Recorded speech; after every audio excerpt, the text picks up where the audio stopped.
वैदेही की तबीयत ठीक हो गई थी। उसने खुद को काम में बिजी रखना ही सही समझा।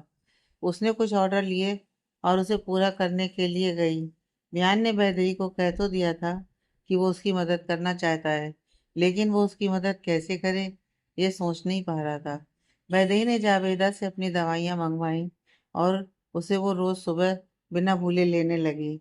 वैदेही ने अपने पर्स से दवाइयाँ निकाली और उसे पीने ही जा रही थी कि तभी विहान ने उसे रोका। वैदेही ने हैरानी से पूछा, विहान क्या कर रहे हो तुम? छोड़ो मुझे। विहान ने कहा, तुम ये दवाइयाँ नहीं लोगी। विहान ने वैदेही के हाथ से वो दवाइयाँ छीन ली। वैदेही ने गुस्से में कहा, विहान ये क्या कर रहे हो? ये मेरे लिए इम्पोर्टेंट है और तुम मेरे लिए इम्पोर्टेंट हो। विहान ने चिल्लाते हुए कहा। विहान ने वैदेही को एक जगह बिठाया। वैदेही प्लीज, मुझे तुम्हारी मदद करने दो। हम मिलकर तुम्हारी प्रॉब्लम को दूर कर सकते हैं। वैदेही ने पूछा, लेकिन कैसे विहान? तुम्हें क्या लगता है कि मैं ऐसी लायक चाहती हूँ? मैंने कोशिश नहीं की ठीक होने की। मैंने कितने डॉक्टर बदले, कितनी दवाइयाँ बदली, खुद को बिजी रखा। मैंने सब कुछ किया, लेकिन मैं ठीक नहीं हो पाई। तुम बस वक्त बर्बाद कर रहे हो। मैं ऐसी ही रहने वाली हूँ। मेरी बीमारी ऐसी है कि कोई उसे ठीक नहीं कर सकता। ध्यान ने वैदेही के दोनों हाथों को अपने हाथ में पकड़ लिया। एक बार मुझे कोशिश करने दो। बस एक बार मुझ पर विश्वास करके देखो। यकीन मानो, मैं तुम्हें कुछ नहीं होने दूंगा। तुम ठीक हो या ना हो, मैं तुम्हारा साथ कभी नहीं छोड़ूंगा। मुझे विश्वास है कि तुम ठीक हो सकती हो। क्या तुम मेरे विश्वास पर विश्वास करोगी? बोलो वैदेही। वैदेही ने कुछ देर सोचने के बाद कहा, ठीक है, तुम अगर कोशिश करना चाहते हो तो कर सकते हो। मैं नहीं रोकूंगी। लेकिन अगर कुछ नहीं हुआ तो तुम निराश मत होना और खुद को दोष मत देना। विहान ने खुश होते हुए कहा, thank you so much. Vaidehi ने कहा, लेकिन तुम्हें ये तो बता दूं कि ये सोचकर मेरी मदद मत करना कि तुम्हारी वजह से ये सब है। मेरी ये दिमागी प्रॉब्लम मेरे बचपन से है। बचपन से? बयान वैदेही को हैरानी से देखने लगा। वैदेही ने कहा, हाँ, मैं उस वक्त 10 साल की थी। मेरे पापा इंस्पेक्टर थे और माँ हाउसवाइफ थी। उस वक्त मेरा जन्मदिन था और मैंने अपने पापा से गिफ्ट की जिद की थी। मम्मी पापा मुझे मार्केट लेकर गए थे। मुझे क्या पता था कि वो उनके साथ मेरा आखिरी दिन होगा। मेरे पापा ने एक लोकल गुंडे को अरेस्ट किया था। उसने जेल से छूटने के बाद मेरे पापा और माँ को ट्रक से उड़ा दिया। मेरी आंखों के सामने उनकी खून से भरी लाशें पड़ी थी। वैदेही बोलते हुए रो पड़ी। उस वक्त मेरा पहला झटका था। मैं कई हफ्तों तक सो नहीं पाई थी। उस वक्त मैंने खुद ही हाथ की नस काट ली थी। दादी ने मुझे संभाला और उस हादसे से बाहर निकलने में मदद की। वक्त आगे बढ़ गया और मैं सब भूल गई। बयान ने पूछा, तुम्हारी दादी और छोटा भाई? अपनी दादी और छोटे भाई के बारे में सुन वैदेही सहम गई। उसने उस वक्त को याद करते ही उसका शरीर कांप गया। उसने खुद को संभालते हुए कहा, वो दोनों नहीं है। वैदेही आगे कुछ बोल नहीं पाई। उसकी आंखों से आंसू बहने लगे। वो बयान छोटू। बयान ने वैदेही को रोका। कोई बात नहीं, तुम्हें कुछ भी कहने की जरूरत नहीं है। तुम बस रोना बंद करो। बयान ने वैदेही को गले से लगा लिया। वैदेही के शांत होते ही बयान ने वैदेही से कहा, तुम 2 मिनट बैठो, मेरे पास तुम्हारे लिए कुछ है। वैदेही ने हिचकियां लेते हुए कहा, क्या है? बयान ने अपने बैग से एक बॉक्स निकाला। उसने वैदेही के सामने उसे खोला। वैदेही ने हैरानी से कहा, घड़ी?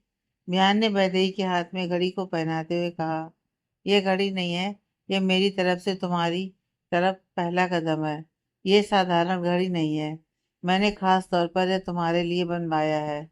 जब तुम्हारी तबीयत खराब होगी और तुम्हारी दिल की धड़कनें बढ़ जाएंगी, तब ये तुम्हें तुम्हारी हार्ट बीट बताएगा और तुम्हारा ब्लड प्रेशर नॉर्मल है या हाई है वो भी बताएगा।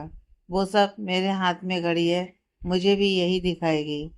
जब तुम इस बटन को प्रेस करोगी तो मेरे हाथ की घड़ी में तुम्हारा लोकेशन पहुंच जाएगा और मुझे पता चल जाएगा कि तुम प्रॉब्लम में हो। यही अलर्ट हॉस्पिटल में भी मिलेगा ताकि वो तुम तक जल्दी से जल्दी पहुंच सके। वैदेही ने उस घड़ी को ध्यान से देखा। यह घड़ी है या अलादीन का चिराग? ये इतना कुछ कैसे कर सकती है? क्या सच में ये काम करती भी है या तुम मुझे बस तसल्ली देने के लिए पहना रहे हो? बिहान ने कहा, तुम चाहो तो आजमा सकती हो। वैदेही ने पूछा, वो कैसे? बिहान ने बिना किसी चेतावनी के वैदेही के होठों पर अपने होठ रखे उसे चूम लिया। वैदेही की धड़कनें अचानक से तेज हो गईं। उसने घबराते हुए कहा, तुम क्या कर रहे हो? वैदेही ने देखा घड़ी में उसकी हार्ट बीट 120 तक पहुंच गई थी। उसने तुरंत उस अलार्म को बंद करने की कोशिश की, लेकिन उसे समझ में नहीं आ रहा था कि वो कैसे बंद होता है। उसने घड़ी को निकालने की कोशिश की। ध्यान ने वैदेही को रोक दिया। ये क्या? तुम्हारी दिल की धड़कन इतनी तेज कैसे है? तुम तो कह रही थी कि तुम मुझसे प्यार नहीं करती हो। मेरे चूमने से तुम्हारी दिल की धड़कन तेज कैसे हो गई? ये तो सिर्फ प्यार में ही होता है। सच सच बताओ, तुम्हारे दिल में क्या है? वैदेही नजरें चुराने लगी। बयान वैदेही के बहुत करीब चला गया। उसने उसकी आंखों में देखने की कोशिश की। मेरी आंखों में देखो वैदेही, तुम्हें बस तुम्हारे लिए प्यार ही प्यार नजर आएगा। वैदेही ने अपनी नजरों को उठाते हुए बिहान को देखा और बस देखती रह गई। बिहान और वैदेही धीरे धीरे करीब आ रहे थे। बिहान पहले से ज्यादा वैदेही का ख्याल रख रहा था। वैदेही को अब महसूस हो रहा था कि बिहान और उसके बीच सब कुछ ठीक हो रहा है। उसने भी उसकी तरफ एक कदम बढ़ाते हुए उसके लिए मालिनी का दिल जीतने के लिए सोचा। वैदेही को उस घर में बहुत वक्त हो गया था, लेकिन मालिनी ने उसे बहू के रूप में स्वीकार नहीं किया था। वैदेही ने देखा मालिनी गार्डन में माली को काम समझा रही थी। माली काका, यहाँ पर गुलाब के फूल होने चाहिए और उन गमलों की मिट्टी बदलनी है। वैदेही मालिनी के पास गई और धीरे से कहा, मम्मी जी, क्या मैं आपकी कोई मदद करूं? मालिनी ने वैदेही को एक नज़र देखा और मुंह फेर लिया। कोई जरूरत नहीं है, मैं खुद का काम खुद कर लूंगी। बदेई ने मालिनी को मनाते हुए कहा, मम्मी जी, आप मुझसे कब तक गुस्सा रहने वाली हैं? क्या मैं आपकी पसंद नहीं बन सकती? मालिनी ने कहा, तुम मेरी पसंद कभी नहीं बन सकती। तुम यहाँ सिर्फ बिहान की वजह से हो। तुमने दादी का दिल जीत लिया, इसका मतलब यह नहीं कि मैं भी तुम्हारी बातों में आ जाऊंगी। वैदेही उदास हो गई। उसने कहा, मैं ऐसा क्या करूं कि आपकी नाराजगी दूर हो जाए? आप जो बोलेंगी मैं वो सब करूंगी। मालिनी ने कहा, अच्छा ठीक है। मालिनी ने माली काका को आवाज लगाई, माली काका, आज आपकी छुट्टी। माली काका ने मालिनी से कहा, लेकिन मालकिन ये सब काम। मालिनी ने कहा, यह सब कुछ भदई करेगी। माली काका ने हैरानी से भदई को देखा और कहा, छोटी बहू ये सब कैसे कर सकती है? यह सब बहुत मेहनत वाला काम है, इनसे नहीं होगा। क्यों नहीं होगा? वो इस घर की बहू बन गई, मतलब सब ठीक हो गया। इसे भी पता होना चाहिए कि कोई भी चीज आसानी से नहीं मिलती। मालिनी ने वैदेही की तरफ देखते हुए कहा। वैदेही ने मुस्कुराते हुए कहा, आप सही कह रही हैं। हर प्यारी चीज के लिए मेहनत तो करनी ही होगी। वैदेही ने माली काका को कहा, काका, आप ये सामान यहीं छोड़ दीजिए और मुझे बता दीजिए कि क्या क्या करना है। उसके बाद आप जा सकते हैं। माली काका ने बदरी को वहां का सारा काम समझा दिया और वहां से चला गया। मालिनी खुद में ही बड़बड़ाई, बड़ी आई मेरी बहू बनने वाली। तुम बस नौकरों की तरह काम करने के लिए यहाँ रह सकती हो। मालिनी मुंह फेर कर वहां से चली गई। बदरी ने अपने हाथ में ग्लव्स पहन लिए और खुद में ही बड़बड़ाई, अरे ये घड़ी का क्या करूं? ऐसे मिट्टी में काम करूंगी तो खराब हो जाएगी। एक काम करती हूँ, निकाल कर साइड में रख देती हूँ। वैदेही ने घड़ी को साइड में निकाल कर रख दिया और अपनी साड़ी को कमर में खोस दिया और मिट्टी और खाद को मिक्स करने लगी। इधर बयान अपनी जरूरी मीटिंग को खत्म कर बाहर आया। उसने देखा वैदेही की घड़ी से कोई भी रिस्पॉन्स नहीं मिल रहा था।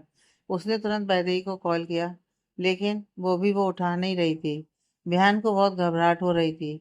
बिहान अपना काम ऐसे ही छोड़कर वैदेही को देखने के लिए वहां से भागा। वो अपनी कार में बैठकर घर की तरफ कार को मोड़ दिया। बिहान भागा भागा अपने घर पहुंचा और कमरे में गया, लेकिन उसने देखा वैदेही वहां पर नहीं थी। वो वैदेही को आवाज लगा रहा था और पूरे घर में उसे ढूंढ रहा था। उसने सर्वेंट से पूछा, सुनो वैदेही कहाँ है? सर्वेंट ने कहा, वो वैदेही मैम तो बाहर गार्डन में है। वैदेही गार्डन में है?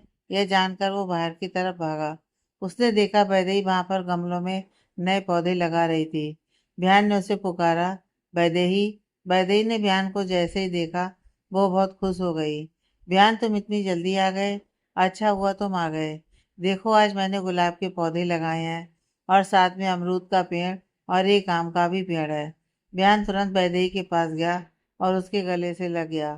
थैंक गॉड कि तुम ठीक हो। तुम्हें पता भी है कि मैं कितना डर गया था? वैदेही ने हैरानी से देखा। डर गए थे? लेकिन क्यों? बिहान ने वैदेही का हाथ पकड़ लिया। वैदेही, तुम्हारी घड़ी कहाँ है? तुम्हारी घड़ी रिस्पांस नहीं दे रही थी और तो मेरा कॉल भी नहीं उठा रही थी, तो मैं बहुत डर गया था। तुम बताओ, मुझे तुम ठीक तो हो ना? वैदेही ने कहा, हाँ मैं बिल्कुल ठीक हूँ। वो घड़ी मैंने निकाल कर साइड में रखी है, यहाँ पर खराब हो जाती ना, बस इसलिए। बिहान ने कहा, तुमने मुझे कितना डरा दिया था। मैं पता नहीं क्या क्या सोच रहा था। थैंक गॉड तुम ठीक हो। I am sorry. मेरा इरादा तुम्हें डराने का नहीं था। तुम टेंशन मत लो, अब शांत हो जाओ। वैदेही ने बिहान को गले से लगा लिया और मन ही मन बुदबुदाई, मुझे जिस बात का डर था वही हो रहा है। बिहान मुझे लेकर बहुत ज्यादा चिंता कर रहा है। वो सारा काम छोड़कर मुझे देखने यहाँ आ गया। समझ में नहीं आ रहा है कि इस बात से खुश होना चाहिए या दुखी। बिहान अगर ऐसे ही मेरी चिंता करता रहा तो वो अपने काम पर कभी ध्यान नहीं दे पाएगा। मुझे उसे यकीन दिलाना होगा कि मैं अब बिल्कुल ठीक हूँ। बिहान भी मन ही मन बुदबुदाया, वैदेही को ठीक होना ही होगा। मैं उसे कुछ नहीं होने दूंगा। मेरी जिंदगी का बस एक ही मकसद है, वैदेही को ठीक करना। वैदेही ने बिहान को कहा, बस बहुत हुआ, अब बस भी करो। मुझे इतने ज्यादा अटेंशन की आदत नहीं है। तुम सब भूल जाओ और यहाँ देखो, कितने सारे फूल हैं यहाँ पर और कितने खूबसूरत भी हैं। बिहान का मन अच्छा महसूस नहीं कर रहा था। उसने कहा, यह सब तुम क्या दिखा रही हो मुझे? यह सब मैं रोज देखता हूँ। तुम ये बताओ कि तुम यहाँ गार्डन में काम क्यों कर रही हो? ये सब तुम्हारा काम नहीं है। माली काका कहाँ पर हैं? वैदेही ने बयान को रोकते हुए कहा, मैंने उन्हें छुट्टी दे दी और मैं ये काम क्यों नहीं कर सकती? मुझे पसंद है ऐसे फूलों के बीच में काम करना। मैं तो कहती हूँ कि तुम भी मेरे साथ बैठकर पौधे लगाओ। बयान और वैदेही घर के गार्डन में थे। बयान ने देखा वैदेही के कपड़ों पर, शरीर पर मिट्टी लगी हुई थी। उसने कहा, तुमने अपना हाल देखा है? क्या है ये सब? चलो चलकर शावर ले लो। वैदेही ने कहा, मैं वो बाद में कर लूंगी, इस वक्त मुझे अपना ये काम खत्म करना है। तुम जाओ और शावर ले लो और आराम करो। वैदेही अपना काम करने के लिए वापस जाने लगी। तभी बयान ने तेजी से आकर उसे अपनी बाहों में उठा लिया। बयान, क्या कर रहे हो तुम? नीचे उतारो मुझे। बयान ने कहा, आज हम साथ में शावर लेंगे। वैदेही लड़खड़ाती जुबान से पूछा, क्या मतलब है तुम्हारा? बयान, मजाक मत करो। ठीक है, चलो जल्दी से मुझे नीचे उतारो। सब लोग देख रहे हैं हमें। तो तुम मेरी वाइफ हो, उसमें गलत क्या है? बयान वैदेही को उठाकर अपने कमरे में ले गया और बाथरूम का दरवाजा खोलकर वैदेही को शावर के नीचे खड़ा कर दिया और उसका पानी चालू कर दिया। वैदेही पूरी तरह भीग गई। बयान, बयान वैदेही के बहुत करीब आ गया। मैं यही हूँ तुम्हारे पास। बयान ने वैदेही के हाथ से ग्लव्स निकाल दिए और उसके हाथों को सहलाने लगा। वैदेही की दिल की धड़कन तेज हो गई थी। बयान को अपने इतने करीब देख वो खुद को रोक नहीं पा रही थी। बयान भी उसके साथ भीग रहा था। वैदेही ने बयान के सीने पर धीरे से हाथ रख दिया। बयान ने धीरे से कहा, वैदेही, मैं तुमसे और दूर नहीं रह सकता। मैं तुम्हें हमेशा के लिए अपना बनाना चाहता हूँ, तुम्हारे साथ रहना चाहता हूँ। वैदेही ने बयान के सीने पर अपना सर लगाकर कहा, मुझे भी तुम्हारे साथ रहना है। मुझसे वादा करो, तुम मुझे छोड़कर कभी नहीं जाओगे। बयान ने कहा, हाँ मैं तुमसे वादा करता हूँ। बयान वैदेही के होंठों को चूमने के लिए आगे बढ़ा। उसने धीरे से वैदेही की कमर को पकड़कर अपने करीब कर लिया और उसके होंठों की तरफ बढ़ा। वो उसके होंठों को छू पाता उससे पहले ही वैदेही को जोर से छींक आ गई। बयान ने घबराते हुए वैदेही से कहा, तुम्हें ठंड लग जाएगी, चलो जल्दी कपड़े बदल लो। बयान ने तुरंत शावर बंद कर दिया और वैदेही को वहां से ले जाने लगा। लेकिन वैदेही ने बयान को रोक लिया और उसके होंठों पर अपने होंठ रख उसे चूम लिया। दोनों एक दूसरे के प्यार में खो गए। वैदेही ने बयान से कहा, प्लीज मुझे छोड़कर कभी मत जाना, मुझसे वादा करो। बयान ने कहा, मैं वादा करता हूँ तुमसे, हम हमेशा साथ रहेंगे। रात हो चुकी थी। बयान अपने बेड पर लेटा हुआ था। तभी वैदेही भी उसके पास आकर लेट गई। बयान धीरे धीरे करते हुए वैदेही के करीब आ गया। उसने धीरे से अपना हाथ उसकी कमर पर रख दिया। वैदेही की दिल की धड़कन तेज हो गई। उसे ऐसा लग रहा था जैसे उसके पूरे शरीर में गुदगुदी सी हो रही हो। बयान ने वैदेही के पास आते हुए कहा, वैदेही, मुझे लगता है हमें हमारे रिश्ते को एक कदम आगे बढ़ाना चाहिए। तुम्हें क्या लगता है? वैदेही को घबराहट हो रही थी। उसके मुंह से निकला, हाँ। बयान ने वैदेही के माथे को हल्के से चूमा और उसके गालों को चूमने लगा। वो आगे बढ़ रहा था और वैदेही भी खुद को रोक नहीं पा रही थी।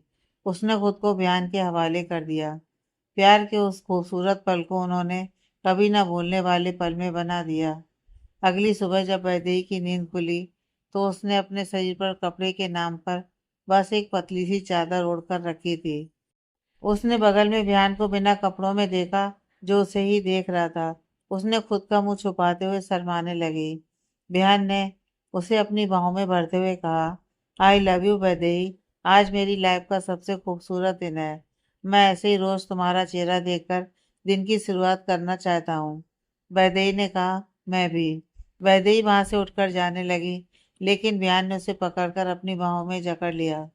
प्लीज कहीं मत जाओ, ऐसे ही मेरे पास रहो। वैदेही ने मुस्कुराते हुए कहा, बयान, ये क्या कर रहे हो? सुबह हो गई है, सब लोग नाश्ते पर हमारी राह देख रहे होंगे। अगर हम नहीं गए तो वो क्या सोचेंगे? बिहान ने कहा, अब पति पत्नी कमरे में क्या कर रहे हैं यह अब उन्हें समझ में नहीं आ रहा, तो उसमें मेरी क्या गलती है? लेकिन तुम सही कह रही हो, घर में बहुत लोग हैं। हमें एक दूसरे के साथ अकेले रहने के लिए कहीं और जाना चाहिए। वैदेही ने पूछा, कहाँ? बिहान ने कहा, चलो हनीमून चलते हैं। एक ऐसी जगह जहाँ मैं तुम्हें एक पल के लिए भी अकेला ना छोड़ूं, ना आंखों के सामने, न मेरे जहन में। क्या कहती हो? सिर्फ हम दोनों और कोई नहीं। ख्याल तो अच्छा है, लेकिन मेरे पास हनीमून के लिए वक्त नहीं है, इसलिए भूल जाओ। वैदेही वहां से उठने की कोशिश करने लगी। बिहान ने अपनी पकड़ मजबूत कर ली। अब इतना भी भाव मत खाओ, मुझे तुम्हारे पास रहना है। अब सोच लो कि वो कमरा हमारे घर का ये कमरा होगा या किसी खूबसूरत हनीमून स्वीट होगा। मैं तुम्हारे जवाब का इंतजार करूंगा। आज शाम तक का समय है तुम्हारे पास। बयान ने वैदेही को छोड़ दिया। वैदेही ने उसी चादर में खुद को ढकते हुए शावर लेने चली गई। वो अपने होठों की मुस्कान को चाह कर भी रोक नहीं पा रही थी। बयान खुशी से पागल हो रहा था। वो खुद में ही बड़बड़ाया, वैदेही, तुम बस मेरी हो और मैं तुम्हें खुद से दूर कभी नहीं जाने दूंगा। वैदेही नहाकर बाहर आई। बयान ने देखा वैदेही ने मोर पंख के डिजाइन की साड़ी पहनी थी। उसने अपने बालों को धोया था और आईने के सामने उन्हें सुखा रही थी। वैदेही ने चेहरे पर हल्का सा मेकअप किया और मांग में सिंदूर भरा। बयान अपनी जगह से उठा और वैदेही को पीछे से पकड़ लिया और उसके कान के पास आकर धीरे से कहा, तेरे बिन जिया जाए ना। बयान अपने ऑफिस में बैठा हुआ था। तभी उसकी सेक्रेटरी लैला उसके केबिन में आई और कहा, सर, अभी 1 घंटे बाद डॉक्टर जावेदा का अपॉइंटमेंट है। आपके लिए कार तैयार है। बयान ने कहा, ठीक है। तुम एक काम करना, कमल को कहना कि वो मिस्टर प्रवीण से मिलकर सब डिस्कस कर लें। बयान ने अपनी बात खत्म की और वहां से चला गया। वो वक्त पर डॉक्टर जावेदा से मिलने उनकी क्लिनिक पर पहुंचा। डॉक्टर जावेदा ने कहा, प्लीज मिस्टर बयान आइए। बयान अंदर जाकर बैठ गया। उसने कहा, मुझे वैदेही के बारे में कुछ जानना है। जावेदा ने कहा, हाँ बोलिए ना। अब आप उसके हस्बैंड हैं और अब आपको सब पता भी है। मुझे खुशी है कि आप उसकी मदद कर रहे हैं। बोलिए, आपको क्या जानना है? बयान ने कहा, मुझे उसको पूरी तरह से ठीक करना है। उसके लिए मुझे उसकी प्रॉब्लम को समझना होगा। वैदेही ने उसके मम्मी पापा के बारे में बताया, लेकिन दादी और उसके छोटे भाई के बारे में बताने से अभी भी हिचकिचा रही है। जावेदा ने कहा, मिस्टर बयान, वैदेही बहुत ही सेंसिटिव लड़की है। वो बहुत ज्यादा इमोशनल है। उसने अपने परिवार को खो दिया। इस बात का उसे बहुत बड़ा सदमा लगा है और कहीं ना कहीं वो खुद को दोष देती है, जैसे कि उसके मम्मी पापा का एक्सीडेंट एक गुंडे ने कर दिया था। लेकिन वैदेही को ऐसा लगता है जैसे वो उसकी गलती है। उसे लगता है कि वो अगर उन्हें गिफ्ट के लिए जिद नहीं करती तो शायद वो उसे लेने कभी नहीं जाते और वो हादसा कभी नहीं हुआ होता। वैसे ही उसकी दादी और उसके छोटे भाई की मौत का कारण भी वो खुद को मानती है। हमें बस उसे उस गिल्ट से निकालना होगा। उसे एहसास दिलाना होगा कि वो उन सब की जिम्मेदार नहीं है। बिहान ने पूछा, लेकिन मैं ये कैसे करूं जबकि वो मुझसे कुछ शेयर ही नहीं करना चाहती? जावेदा ने कहा, वैदेही ने कहा था कि तुम उसकी खुशी हो। तुम्हें वो जब भी देखती है उसे जीने की उम्मीद मिलती है। बिहान एक आप ही हैं जो उसके लिए सब कुछ है। उसका इलाज सिर्फ आप कर सकते हैं। वैदेही ने बताया था कि उसने अब तक अपनी दादी और छोटे भाई की बरसी नहीं की है। आपको उसे ये करने के लिए मनाना होगा। इससे शायद मन हल्का हो जाए। बियान गहरी सोच में चला गया। उसने कुछ वक्त तक सोचने के बाद कहा, ठीक है, मैं ऐसा ही करूँगा। बियान जावेदा के क्लिनिक से बाहर निकला और अपने ऑफिस पहुंचा। वो जैसे ही गेट पर पहुंचा, उसने देखा वहां की सिक्योरिटी गार्ड एक औरत पर चिल्ला रहे थे और गुस्सा कर रहे थे। बियान ने उसके पास आते हुए कहा, यह सब यहाँ क्या हो रहा है? ये किस बात की चिल्लम चिल्ली हो रही है? सिक्योरिटी गार्ड ने कहा, सर, ये औरत कब से यहाँ पर आकर परेशान कर रही है। वो बस एक ही बात लेकर बैठी है कि मुझे बयान से मिलना है। बयान से मिलना है। हमने इसे समझाया कि आपसे बिना अपॉइंटमेंट के कोई नहीं मिल सकता, लेकिन यह कह रही है कि आप इसे जानते हैं। बयान ने उस औरत की तरफ देखा और उन सिक्योरिटी गार्ड से कहा, कोई बात नहीं, मैं देख लूंगा, आप जाइए। बयान ने देखा उस औरत की पीठ बयान की तरफ थी। बयान ने कहा, एक्सक्यूज मी मिस, कहिए, आपको मुझसे क्या काम था? वो औरत बयान की तरफ मुड़ी। बयान ने उसे गौर से देखा। उसने सोचते हुए कहा, क्या मैं आपको जानता हूँ? सामने खड़ी औरत ने कहा, बयान, मैं मीना हूँ। तुम्हें याद नहीं है? मैं वैदेही के कॉलेज की दोस्त हूँ। बयान को कुछ कुछ याद आ रहा था। उसने कहा, मीना, तुम यहाँ कैसे? एक मिनट, तुम चलो, पहले अंदर चलो, हम बैठकर बात करते हैं। बयान मीना को अपने साथ अंदर ले गया। वो दोनों बयान के केबिन में बैठे हुए थे। बयान ने पूछा, तुम कुछ लेना चाहोगी? मीना ने अपना सर हिलाते हुए नामे सर हिलाया, लेकिन फिर भी बयान ने उसके लिए चाय ऑर्डर की। बयान ने मीना से पूछा, बोलो, तुम्हारा यहाँ पर कैसे आना हुआ? क्या कुछ काम था? मीना ने हिचकिचाते हुए कहा, वो मैं यहाँ तुम्हारे पास इसलिए आई थी क्योंकि वो। मीना की आंखें भर आईं। बयान ने उसे शांत करने की कोशिश की। रिलैक्स मीना, मुझे बताओ, तुम्हें क्या परेशानी है? बयान ने मीना की तरफ पानी का गिलास खिसका दिया। मीना ने वो तुरंत उठा लिया और एक ही सांस में सारा पानी पी गई। बयान ने पूछा, अब तुम्हें कैसा महसूस हो रहा है? मीना ने अपना सर हल्के से हिलाकर हाँ में जवाब दिया। उसने कहा, बयान, यहाँ पर मैं तुमसे मदद मांगने आई हूँ। मुझे उम्मीद है कि तुम मेरी मदद जरूर करोगे।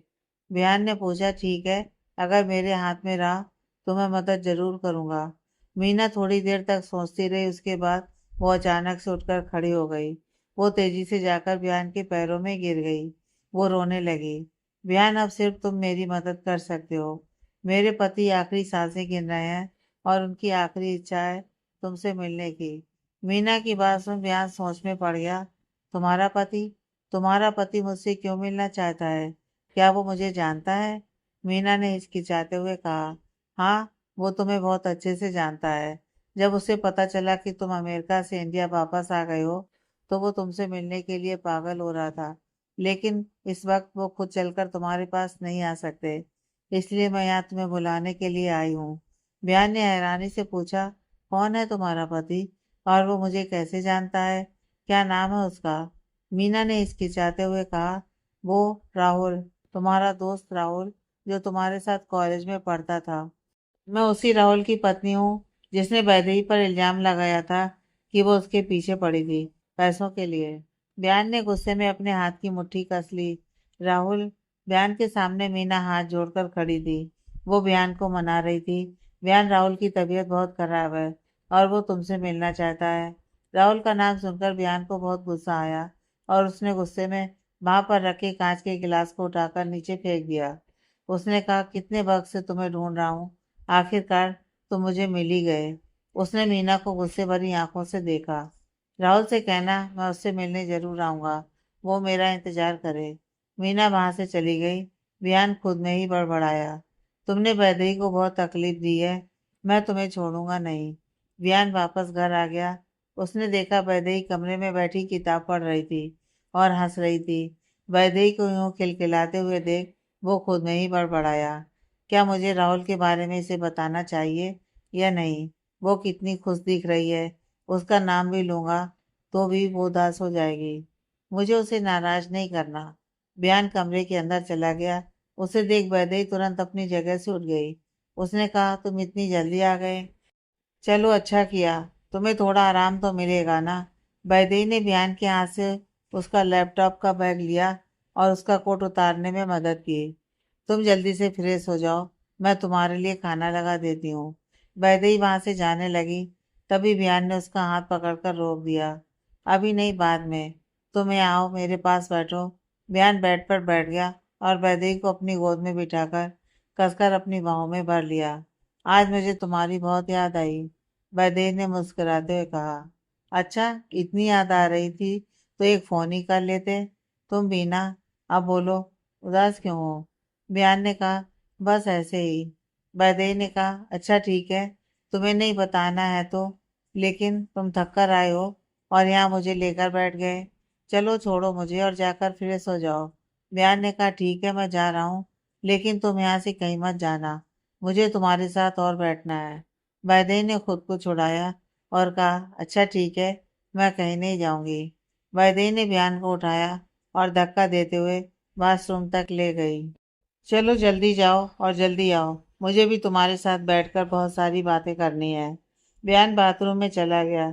जब वो बाहर आया तो देखा कमरे का नजारा कुछ और ही कह रहा था।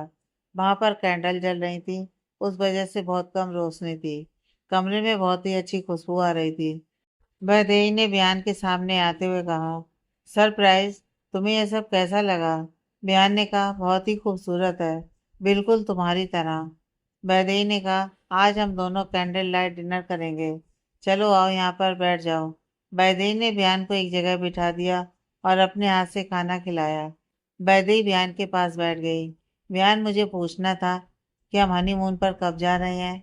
बिहान ने कहा, मेरा बस चले तो अभी तुम्हारे साथ कहीं दूर चला जाऊं, लेकिन ये पॉसिबल नहीं है। एक बात कहूँ, तुम कहो तो हनीमून यहीं से शुरू कर दें। वैदेही शर्मा गई। तुम बिना कुछ भी बोलते हो, पागल कहीं के। बिहान ने कहा, तुम्हारे साथ पिछली रात बहुत ही खूबसूरत और रोमांटिक थी, तो क्यों ना आज रात भी हम दोनों। बिहान आगे कुछ बोल पाता उससे पहले ही वैदेही ने अपना हाथ उसके मुंह पर रख दिया। वैदेही ने कहा, प्लीज आगे कुछ मत कहना। बयान ने उसका हाथ हटा दिया। तुम जब शर्माती हो तो और भी खूबसूरत दिखती हो, लेकिन तुम्हें मेरे सामने शर्माने की जरूरत नहीं है। तुम्हारे साथ बिताया हुआ एक एक पल मेरे लिए बहुत ही खास है। मैं अब तुम्हारे बिना पागल हो जाता हूँ। बयान वैदेही के बहुत पास आ गया और उसे अपनी ओर खींचते हुए उसकी गर्दन पर किस करने लगा। मन ना भरे तब तक उसे किस करता रहा। उसने वैदेही को अपनी बाहों में उठा लिया और बेड तक ले गया। उसने वैदेही से कहा, I love you Vaidehi. Vaidehi बहुत खुश थी। उसने बयान को बाहों में भर लिया। I love you so much. दोनों के लिए वो एक खूबसूरत रात थी। सुबह जब उनकी आंखें खुली तो दोनों एक दूसरे से लिपटे हुए थे, जैसे चंदन से सांप लिपटा हो। वैदेही ने बयान के खुले सीने पर अपना हाथ फेरते हुए कहा, गुड मॉर्निंग। बयान ने वैदेही के माथे को हल्के से चूमा और कहा, I love you Vaidehi. Vaidehi अपनी जगह से उठी और शावर लेने चली गई। उसने किचन में जाकर चाय बनाई और बिहान के लिए कॉफी बनाई। सर्वेंट को नाश्ता तैयार करने के लिए कह दिया और वापस कमरे में आ गई। दोनों ने मिलकर साथ में सुबह के ठंड में एक दूसरे के साथ खूबसूरत पल बिताए। विहान ऑफिस के लिए निकल गया, लेकिन वो ऑफिस जाने के बजाय अपनी कार को दूसरी ओर घुमा लिया। बहुत देर तक चलने के बाद एक सुनसान सी जगह पर एक घर के सामने अपनी कार को रोक दिया। वो अंदर जाकर दरवाजे के पास जाकर खड़ा हो गया और उसने बेल बजाई। कुछ देर तक बेल बजने के बाद भी किसी ने रिस्पॉन्स नहीं दिया। उसने आसपास देखा तो कोई नहीं था। वो वापस बाहर आया और अपनी कार की तरफ बढ़ा। वो वहां से जाने ही वाला था कि तभी किसी ने उसे पुकारा। उसने उस दिशा में देखा तो मीना सामने खड़ी थी। उसने सिंपल सा सलवार सूट पहना हुआ था और हाथ में सब्जियों की बड़ी सी थैली थी। मीना ने कहा, बयान तुम आ गए। थैंक यू कि तुम मेरे कहने पर यहाँ आए। बयान ने बस एक सवाल किया, वो कहाँ है? मुझे उससे मिलना है। मीना उसे अंदर ले गई। घर की दशा देख ऐसा लग रहा था जैसे उनकी परिस्थिति ठीक नहीं है। मीना उसे ऊपर के दूसरे कमरे में ले गई। कमरे में जाते ही बयान ने देखा एक जाना पहचाना इंसान उसके सामने बेड पर लाश की तरह लेटा हुआ था। मीना उसके पास जाकर बैठ गई। राहुल उठो, देखो तुमसे मिलने के लिए कोई आया है। बिहान ने राहुल को देखा तो वो हैरान रह गया। उसे उस वक्त गुस्से से ज्यादा उस पर दया आ रही थी, क्योंकि उसकी हालत बहुत ही बुरी थी। बिहान ने पूछा, क्या हुआ है इसे? मीना ने कहा, कैंसर, और ये लास्ट स्टेज है। राहुल ने बयान को देखा तो उसने धीरे से कहा, बयान तुम आ गए। चलो, मरने से पहले तुमसे मुलाकात हो गई, अब कोई अफसोस नहीं होगा। बयान ने कहा, मैं तुम्हें कब से ढूंढ रहा था, लेकिन तुम अपने पुराने एड्रेस पर नहीं मिले।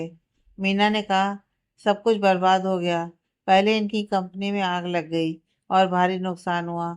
उस नुकसान की वजह से भारी कर्जे के तले हम बुरी तरह दब गए। उस पर हमें यह पता चला कि राहुल को कैंसर है। हमने अपना सब कुछ खो दिया। मेरे मम्मी पापा की मैं इकलौती लड़की थी। जब वो दुनिया से गए तब मेरे लिए ये घर छोड़कर गए। अब मैं एक छोटी सी नौकरी करती हूँ जिससे इनका इलाज और घर चल जाता है। राहुल ने कहा, यह सब मेरे पापों की सजा मिल रही है मुझे। मैंने वैदेही के साथ बहुत गलत किया।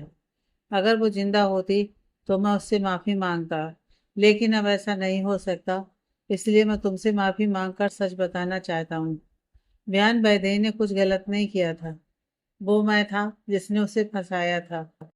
मुझे माफ कर दो। बिहान को राहुल पर गुस्सा भी आ रहा था और दया भी आ रही थी। वो खामोश खड़ा उसे देखता रहा। बिहान राहुल के सामने खड़ा था। उसने कहा, राहुल, मैं तुम्हें कभी माफ नहीं कर सकता। तुमने वैदेही के साथ बहुत गलत किया। राहुल ने कहा, मैं सच में शर्मिंदा हूँ। मेरी वजह से उसने खुदकुशी कर ली। मैं उसकी मौत का जिम्मेदार हूँ। बिहान ने कहा, वैदेही जिंदा है और वो मेरी वाइफ है। मैंने उससे शादी कर ली। क्या? राहुल ने चौंकते हुए पूछा, तुम सच कह रहे हो? क्या वैदेही सच में जिंदा है? तुम सोच भी नहीं सकते कि मैं कितना खुश हूँ कि वो ठीक है। मेरे सर से एक बहुत बड़ा बोझ उतर गया हो ऐसा लग रहा है। मीना, तुमने सुना ना कि वो ठीक है? बयान, तुम दोनों साथ हो ये जानकर बहुत ही अच्छा लगा। मैंने तुम दोनों को अलग करने के लिए हदें पार कर दी, लेकिन फिर भी तुम दोनों साथ हो। शायद यही सच्चा प्यार है। बयान, क्या तुम मुझे वैदेही से मिला सकते हो? मैं खुद उससे माफी मांगना चाहता हूँ। बिहान ने कुछ नहीं कहा और वहां से निकल गया। उसने अपनी कार स्टार्ट की और आगे बढ़ गया। वो वापस घर आ गया, लेकिन वो अंदर जाने के बजाय बाहर ही कार में बैठा रहा। वो बहुत देर तक सोचता रहा। कुछ देर तक कार में बैठने के बाद वो वहां से चला गया और ऑफिस में जाकर बैठ गया। उसने अपनी सेक्रेटरी लैला को बुलाया और उसके सामने एक पर्ची रख दी। मिस लैला, पर्ची पर 5 फाइल्स के नाम है। वो 15 मिनट के अंदर मेरी डेस्क पर चाहिए। लैला ने देखा बयान का मूड बहुत खराब था, इसलिए उसने घबराते हुए कहा, ठीक है, मैं खुद जाकर ये फाइल्स लेकर आती हूँ। ठीक 15 मिनट बाद बयान की डेस्क पर फाइल्स आ गई थी। उसने सख्ती से कह दिया था कि उसे कोई भी डिस्टर्ब ना करे। शाम हो गई थी और ऑफिस टाइम भी खत्म हो गया था। सब लोग अपने अपने घर चले गए, लेकिन बयान वहीं पर बैठकर काम करता रहा। वो खुद को जानबूझकर बिजी रख रहा था ताकि वो राहुल के बारे में कुछ सोच ना पाए। उसने वैदेही को एक मैसेज सेंड कर दिया कि उसे देर हो जाएगी। इधर वैदेही मैसेज पढ़कर उदास हो गई। वो बयान का इंतजार करने लगी। रात के डिनर के वक्त पर भी वो नहीं आया। वो इंतजार करते हुए कब सो गई उसे पता ही नहीं चला। सुबह जब वैदेही उठी तो देखा बयान कमरे में था और कबर्ड से कपड़े निकाल रहा था। वो तुरंत उठ गई। बयान, तुम कब आए? बयान ने कहा, वो मैं अभी आया हूँ। आई एम सॉरी, मेरी वजह से तुम्हारी नींद खराब हो गई। वैदेही बयान के सीने से लग गई। ऐसा कुछ नहीं है, तुम अभी आ रहे हो, लगता है तुम्हें बहुत काम था। कोई बात नहीं, तुम शॉवर ले लो और आराम करो। बयान ने कहा, वो मैं आराम नहीं कर सकता। मुझे एक बहुत ही इंपॉर्टेंट मीटिंग में जाना है। मैं बस नहाकर निकलने ही वाला हूँ। बयान ने वैदेही से नजर चुराते हुए वहां से चला गया। उसने ज्यादा बात ना करते हुए तैयार हो गया और ऑफिस के लिए फिर से चला गया। वो अपने ऑफिस पहुंचा और केबिन में जाकर बैठ गया। उसने वहां पर अपने लैपटॉप में कुछ वक्त काम किया। जब उसे थकान सी महसूस हुई तो वो रुक गया और अपनी चेयर के पीछे अपने सिर को टिकाते हुए अपनी आंखें बंद कर लीं। उसे नींद आ रही थी। वो कब सो गया उसे पता ही नहीं चला। 2 घंटे बाद कमल ने जब उसके केबिन का दरवाजा खटखटाया तब उसकी नींद खुली। कमल, तुम यहाँ? कमल ने कहा, वो यहाँ तुमसे ही मिलने आया हूँ। मुझे पता चला कि तुम कल रात से यहीं हो। तुम पूरी रात काम कर रहे थे, कुछ हुआ है क्या? बयान ने कहा, कुछ भी नहीं। कमल ने जोर देते हुए कहा, तुम टेंशन में दिख रहे हो। जरूर कुछ बात तो है। वैदेही ठीक है? तुम मुझे बता सकते हो? बयान ने कमल को राहुल के बारे में सब कुछ बता दिया। यह सुन कमल ने कहा, तुम ये गलत कर रहे हो। बयान ने कहा, क्या मतलब है तुम्हारा? कमल ने गंभीर आवाज में कहा, वैदेही को सच जानने का हक है। उसे राहुल को माफ करना है या नहीं, वो उसका फैसला होना चाहिए, ना कि तुम्हारा। आगे तुम मुझसे अच्छे से समझते हो। कमल वहां से चला गया। बिहान एक गहरी सोच में था। उसने कमल की बात पर गौर किया और वैदेही को एक मैसेज किया। वैदेही, तुम तैयार है ना? आज दोपहर को मैं तुम्हें कहीं लेकर जाना चाहता हूँ। वैदेही ने बदले में मैसेज किया, ओके। दोपहर होते ही बिहान खुद वैदेही को लेने के लिए घर पर आ गया। वैदेही कार में बैठते ही उसने सवाल किया, हम कहाँ जा रहे हैं? बिहान ने कहा, तुम्हें वहां जाकर पता चल जाएगा। बिहान पूरे रास्ते चुप था और गहरी सोच में डूबा हुआ था। वैदेही बिहान को देख सोच रही थी कि इसे हुआ क्या है, मुझे ये टेंशन में क्यों दिख रहा है। वैदेही ने हिचकिचाते हुए पूछ लिया, क्या बात है बिहान? कुछ टेंशन वाली बात है क्या? बिहान ने कहा, वो बात यह है कि। बिहान आगे कुछ बोल पाता उससे पहले ही उसके मोबाइल पर एक कॉल आया। वो ब्लूटूथ लगाकर उस पर बात करने लगा।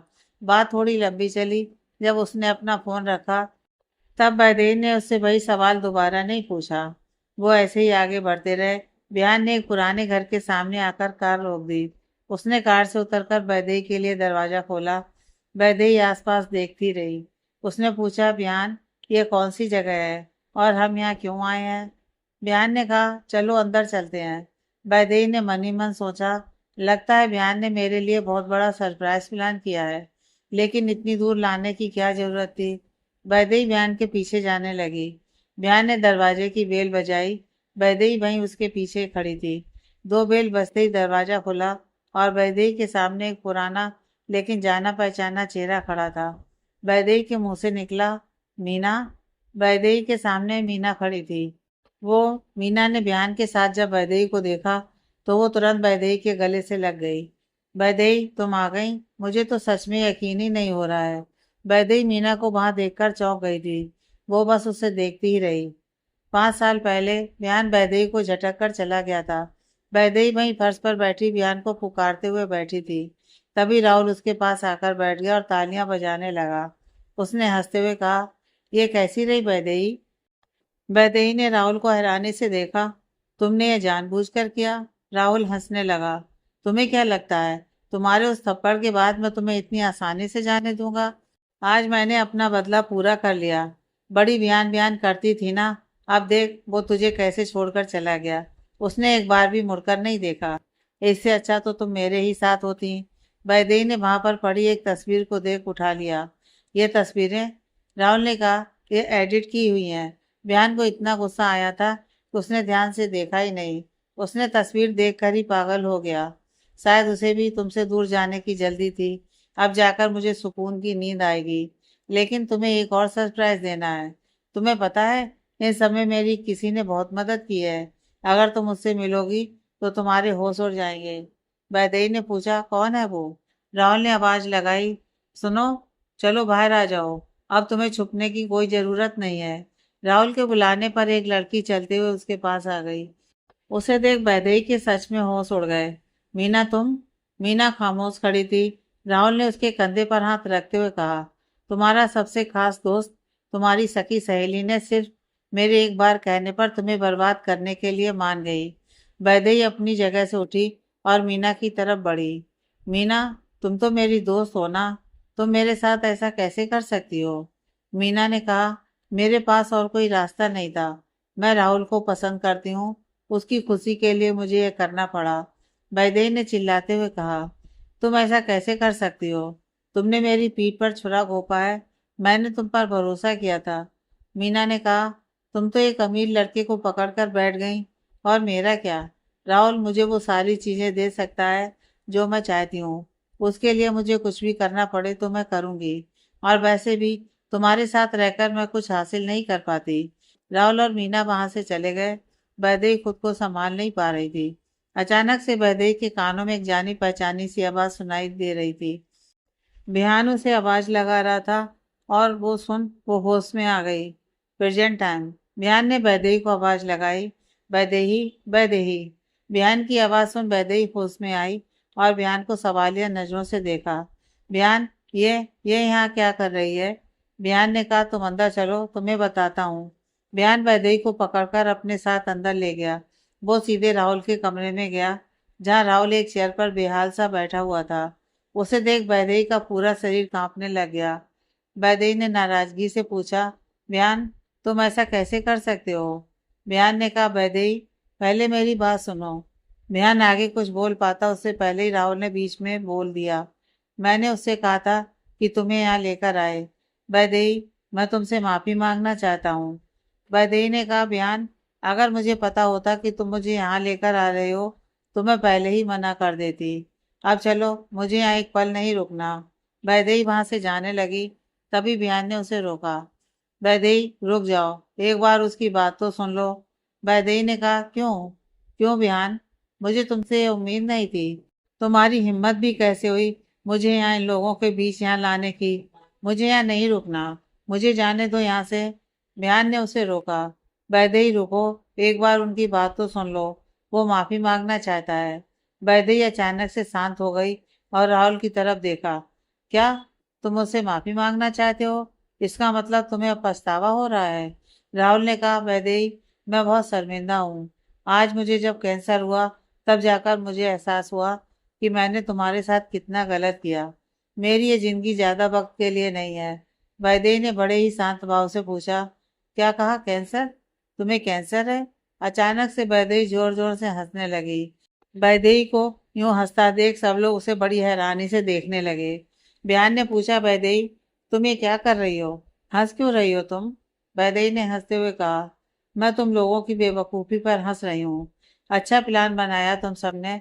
तुम सबको क्या लगा कि ऐसे माफी मांगने का नाटक करोगे और कैंसर जैसी बीमारी का इमोशनल ड्रामा करोगे तो मैं पिघल जाऊंगी? बयान, तुम भी इनके साथ मिलकर मेरा मजाक बना रही हो। तुम तो मेरे साथ ऐसा मत करो।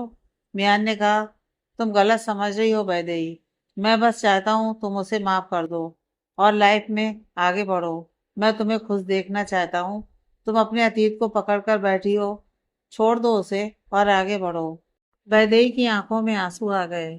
छोड़ तो दिया था तुमने मुझे बिहान, अकेला तकलीफ में बेसहारा छोड़ दिया था तुमने मुझे। एक बार भी मुड़कर नहीं देखा था। नहीं देखा तुमने कि तुम्हारे जाने के बाद मेरी दुनिया कैसे उजड़ गई। और वो सब कुछ हुआ इन दो इंसानों की वजह से।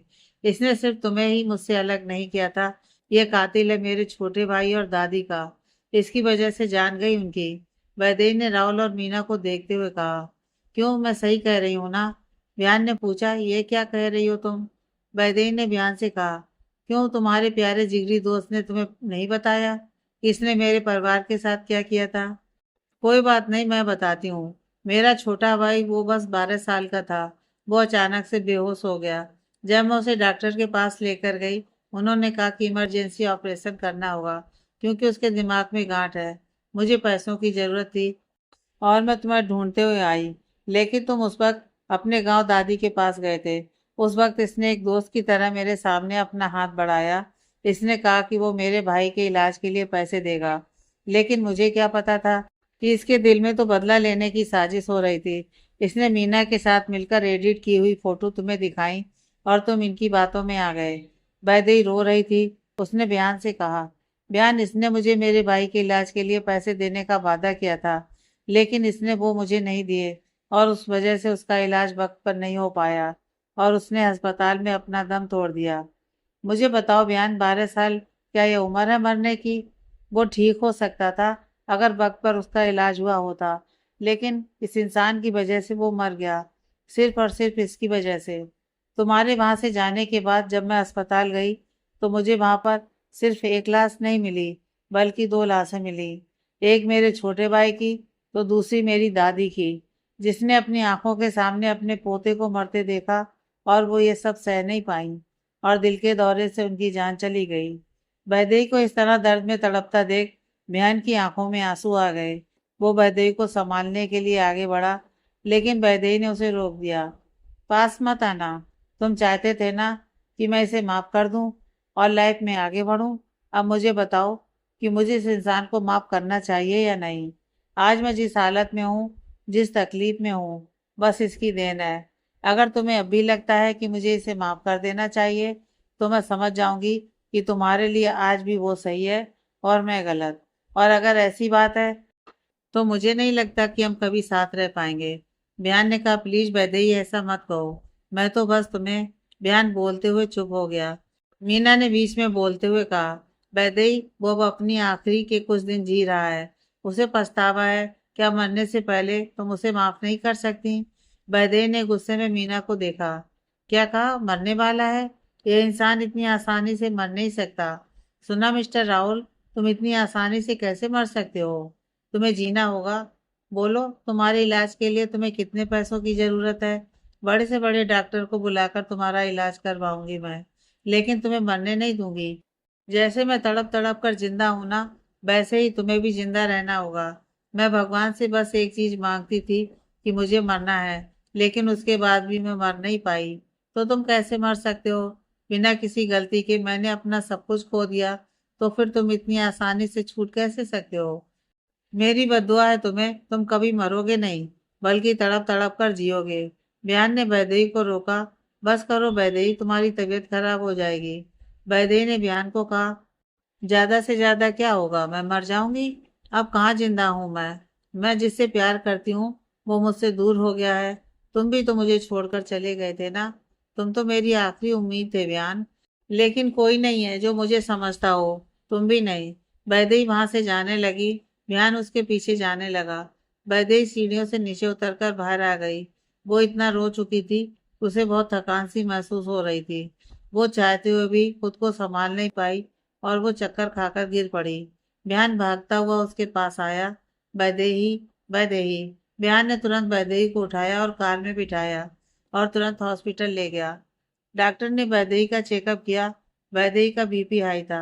बयान ने डॉक्टर जावेदा को तुरंत कॉल किया और उन्हें हॉस्पिटल बुलाया। डॉक्टर ने वैदेही का इलाज जारी रखा, लेकिन उसे होश नहीं आ रहा था। बयान बहुत डर गया था।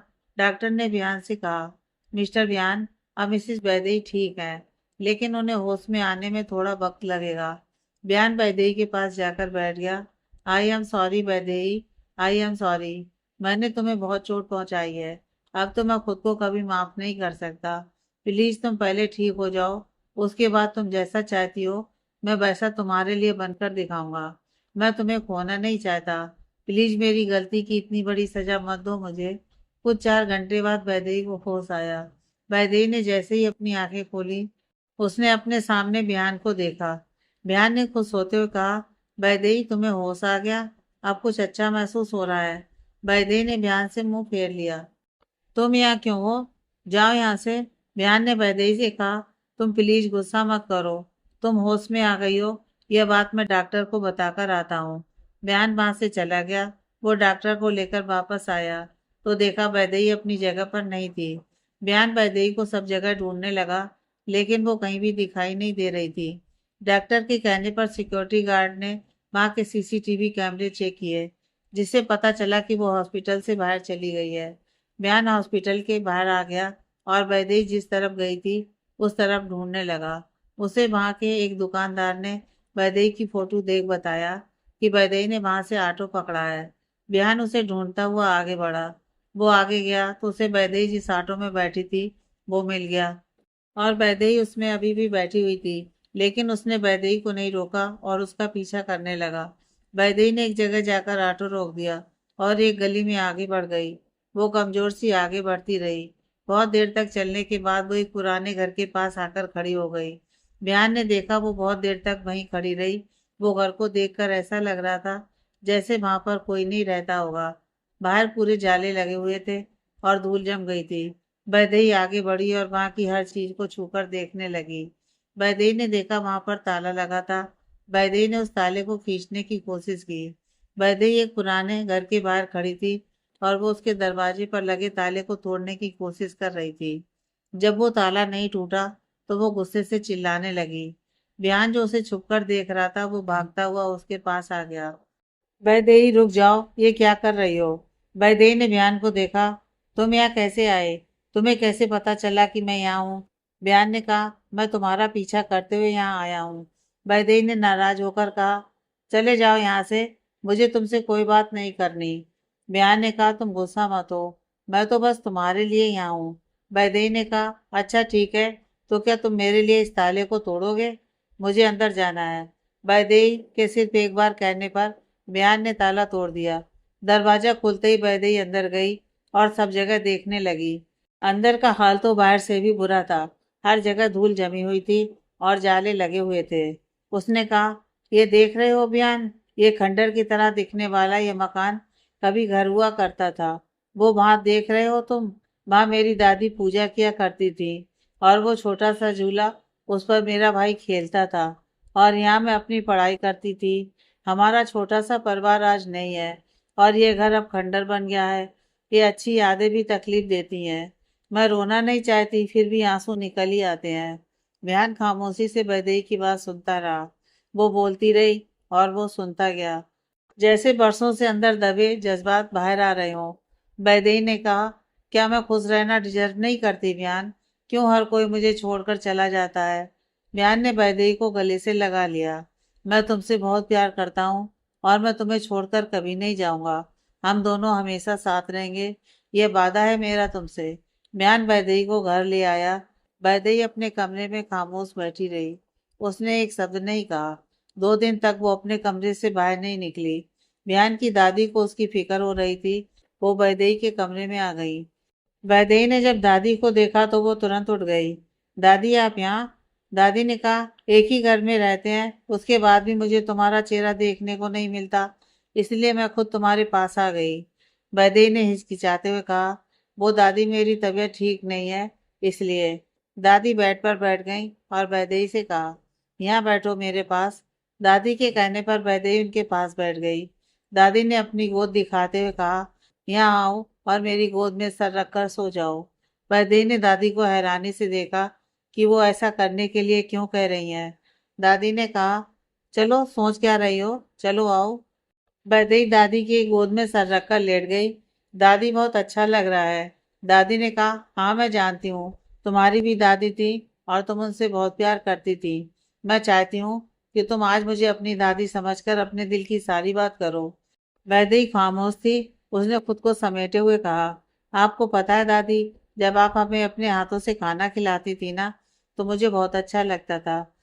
कभी ऐसी मम्मी पापा की कमी महसूस ही नहीं हुई मुझे। आप क्यों चली गई मुझे छोड़कर? मैं बहुत अकेला महसूस कर रही हूँ। आप जब मेरे सर पर प्यार से हाथ फेरते थे तो एक सुकून सा मिलता था। मुझे बहुत याद आ रही है आपकी। दादी ने कहा, मेरी प्यारी बच्ची, मैं तो हमेशा तुम्हारे साथ हूँ, तुम्हारे दिल में। मेरा आशीर्वाद हमेशा तुम्हारे साथ ही है। जब तुम खुश रहती हो तो मैं भी खुश रहती हूँ, और जब तुम दुखी रहती हो तो मैं भी दुखी हो जाती हूँ। मेरी बच्ची, क्या तुम मेरे लिए हमेशा खुश रहोगी? जो भी हुआ उसमें तुम्हारा कभी दोस्त नहीं था। हमने कभी तुम्हें जिम्मेदार नहीं माना।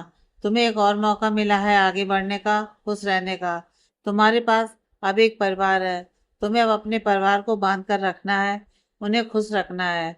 अब तुम सो जाओ। जब तुम उठोगी तो तुम्हारे लिए खूबसूरत जिंदगी राह देख रही होगी। कभी उम्मीद मत छोड़ो, और एक अच्छी मुस्कान के साथ सोना है और अच्छी मुस्कान के साथ उठना है।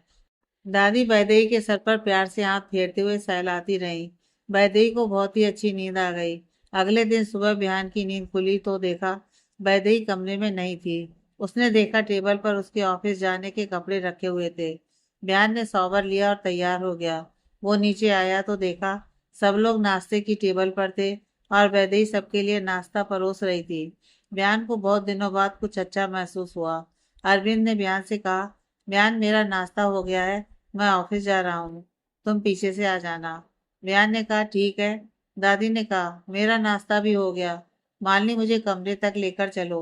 मालिनी उठी और दादी का हाथ पकड़कर उन्हें अंदर ले जाने लगी। लेकिन वो कुछ ही कदम चली थी कि वो रुक गई और उन्होंने वैदेही से कहा, वैदेही, बिहान को बिना नाश्ते के जाने मत देना, ठीक है? दादी अपने कमरे में चली गई। बिहान नाश्ता करने के लिए बैठ गया। वैदेही ने एक प्लेट में उपमा निकाल कर बिहान को दिया और साथ ही एक गिलास भरकर जूस भी दिया और वो वहां से जाने लगी। बिहान ने वैदेही का हाथ पकड़कर उसे रोक दिया। जब तक मैं नाश्ता करूं तब तक क्या तुम मेरे पास बैठ सकती हो? वैदेही बिहान की बगल वाली सीट पर बैठ गई, लेकिन वो खामोश थी। बिहान ने एक चम्मच में उपमा लेते हुए वैदेही की तरफ बढ़ाया। तुमने भी नाश्ता नहीं किया होगा, है ना? थोड़ा खा लो, मैं बाद में कर लूंगी, वैदेही ने लड़खड़ाती जबान में कहा। बिहान ने कहा, प्लीज वैदेही, गुस्सा थूक दो, मैं दिल से माफी मांग रहा हूँ।